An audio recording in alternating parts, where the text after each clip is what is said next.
સર્વ વડીલો, ગુરુજનો તથા ટીંબા ગામના સર્વ ભાઈ બહેનોની ઉપસ્થિતિમાં સોનું કાવ્ય સંગ્રહનું વિમોચન થતાં હું ખૂબ જ આનંદની લાગણી અનુભવી રહી છું. સોનું કાવ્ય સંગ્રહના પ્રેરક અને માર્ગદર્શક રઘુભાઈ સર, જેઓએ વિવિધ વિષય પર કાવ્યની રચના કેવી રીતે કરી શકાય તે માટેની નાની મોટી તમામ બાબતોની મને સમજ આપી. હું જેમ જેમ કાવ્ય લખતી ગઈ તેમ તેમ શાળાના તમામ ગુરુજનો દ્વારા મને પ્રોત્સાહન અને પ્રેરણા મળી. તેથી મારો આત્મવિશ્વાસ ખૂબ જ વધ્યો. પછી તે જાણે મને પાખો આવી ગઈ. હું એક પછી એક કાવ્ય લખતી જ રહી. મારા કાવ્યોમાં સારું કવિતા આપવા મને Babubhai sir, Istifaq sir, Pravinsinh Khat sir, Vinubhai Bamaniya sir વગેરે સરે મને ખૂબ જ માર્ગદર્શન આપ્યું. રઘુભાઈ સર મને હંમેશા ગુરુજનોનું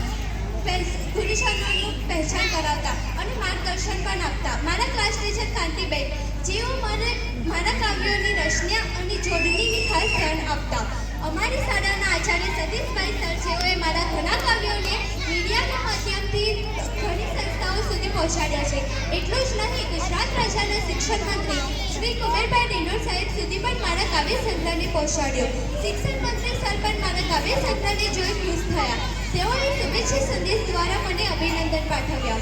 પંચમહાલ જિલ્લાના શિક્ષણ સમિતિના ચેરમેન અરવિંદભાઈ સર અને ડીપીઓ શ્રીમતી ગાયત્રી મેડમ દ્વારા પણ મને શુભેચ્છા સંદેશ પાઠવવામાં આવ્યા.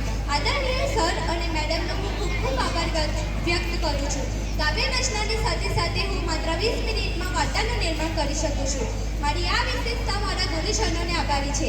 19મી માર્ચ 2025ના રોજ મેં રાજ્ય કક્ષાની વાર્તા સ્પર્ધામાં ભાગ લીધો હતો. એ જ સ્ટેજ પર મને મારા કાવ્ય રજૂ કરવાનો પણ મોકો મળ્યો.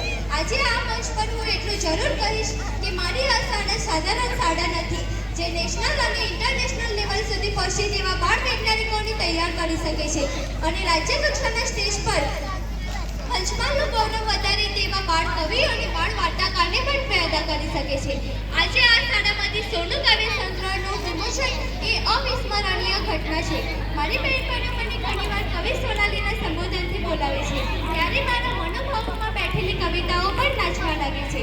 આજે આપ સર્વ પોતાનો ખાસ સમય ફાળવીને ટીંબા ગામની આ દીકરીને આશીર્વાદ આપવા પધાર્યા છો. હું સોનાલી આપ સર્વને કોટી કોટી પ્રણામ કરું છું.